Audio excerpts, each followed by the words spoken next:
पूरा देश जानता है कि 20 जुलाई की घटना को लेकर माननीय सर्वोच्च न्यायालय ने पहले ही संज्ञान ले लिया है और पूर्व जज की अध्यक्षता में एक 5 सदस्यीय उच्च अधिकार प्राप्त समिति का गठन भी किया गया है। जब देश की सबसे बड़ी अदालत मामले की जांच कर रही है तो आज थाने के बाहर जाकर कैमरे के सामने बैठकर राहुल गांधी क्या साबित करना चाहते हैं? क्या नेता प्रतिपक्ष का देश की न्यायपालिका पर विश्वास नहीं है क्या? सच्चाई यह है कि राहुल गांधी खुद को सुर्खियों में जिंदा रखने के लिए यह कैमरा जीवी ड्रामा कर रहे हैं। आज जब राहुल गांधी संसद मार्ग में डीसीपी ऑफिस पहुंचे तो उन्होंने स्पष्ट रूप से बताया गया कि दिल्ली पुलिस की क्राइम ब्रांच पहले से ही 20 जुलाई के सभी मामलों में सघन जांच कर रही है। डीसीपी ने यह भी बताया उनको और आश्वासन दिया कि वे इस मामले में जो क्राइम ब्रांच को आपने कहा है वह उनको भेज दिया गया है और क्राइम ब्रांच इसकी जांच कर रही है। प्रशासन के इस स्पष्टीकरण के बावजूद धरने पर बैठ जाना राहुल गांधी के हठ योग को दर्शाता है और हठ योग के साथ साथ हताशा को भी दर्शाता है। इससे साफ हो जाता है कि उनका मकसद किसी को न्याय दिलाना या जांच करवाना नहीं है, बल्कि सिर्फ हंगामा खड़ा करके कानून व्यवस्था को चुनौती देना है। इस पूरे ड्रामे में और इस पूरे ड्रामे की अगर हम टाइमिंग को समझें तो हमें ध्यान में आएगा कि आज कांग्रेस पार्टी वंदे मातरम के मुद्दे पर, वंदे मातरम के विषय पर पूरे देश में चारों ओर से घिर चुकी है। राष्ट्रगीत के अपमान को लेकर जनता कांग्रेस से जवाब मांग रही है। कांग्रेस के एक बड़े नेता तिरंगे वाले केक को काटते हुए दिखाई दे रहे हैं।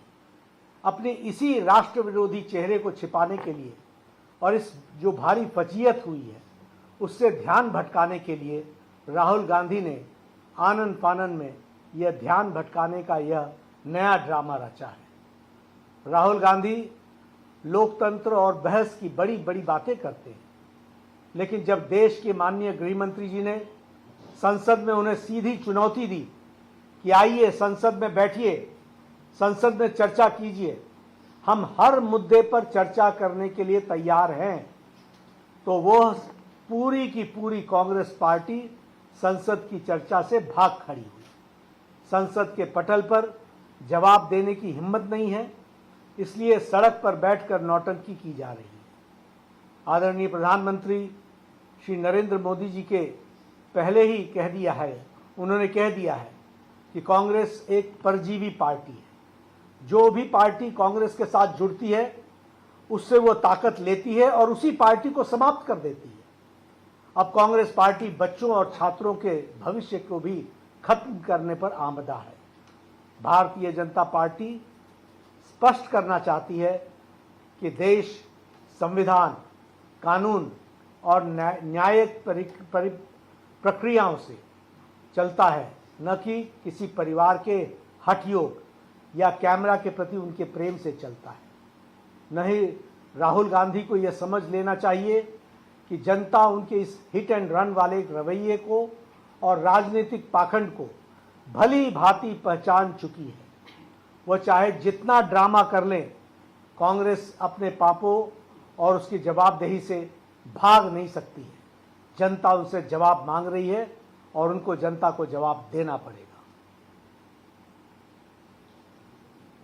Thank you sir. सबको धन्यवाद सर। कट कर दिया। तो जेपी नड्डा को आप सुन रहे थे। राहुल गांधी को लेकर तमाम बड़े बयान उनकी ओर से दिए गए हैं कि राहुल गांधी किस तरीके से राजनीति इस मामले पर कर रहे हैं। बच्चों के भविष्य के साथ खिलवाड़ किया जा रहा है और राहुल गांधी को न्यायपालिका पर भरोसा नहीं है।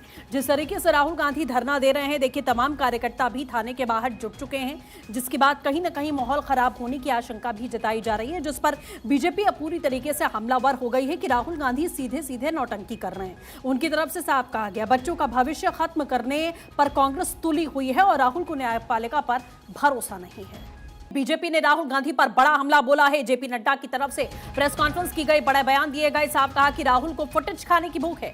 राहुल का धरना कांग्रेस की हताशा का एक बड़ा प्रतीक है। वंदे मातरम से ध्यान भटकाने की कोशिश यहां पर की जा रही है। राहुल गांधी की राजनीति ध्यान भटकाने वाली है।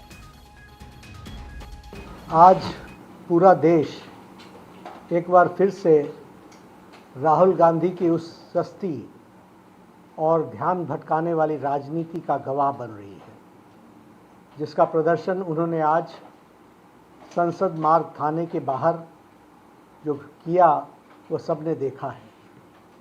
राहुल गांधी जी का आज का यह धरना न तो छात्रों के लिए है और न ही न्याय के लिए है। यह कांग्रेस पार्टी की राजनीतिक हताशा का प्रतीक है और राहुल गांधी की फुटेज खाने की भूख है। पूरा देश जानता है कि 20 जुलाई की घटना को लेकर माननीय सर्वोच्च न्यायालय ने पहले ही संज्ञान ले लिया है और पूर्व जज की अध्यक्षता में एक 5 सदस्यीय उच्च अधिकार प्राप्त समिति का गठन भी किया गया है। जब देश की सबसे बड़ी अदालत मामले की जांच कर रही है तो आज थाने के बाहर जाकर कैमरे के सामने बैठकर राहुल गांधी क्या साबित करना चाहते हैं?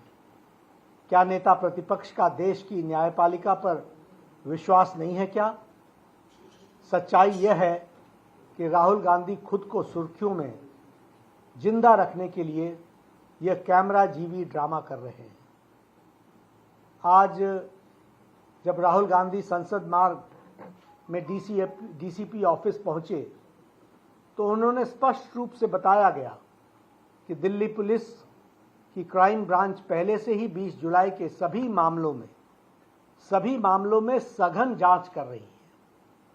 डीसीपी ने यह भी बताया उनको और आश्वासन दिया कि वे इस मामले में जो क्राइम ब्रांच को आपने कहा है वह उनको भेज दिया गया है और क्राइम ब्रांच इसकी जांच कर रही है।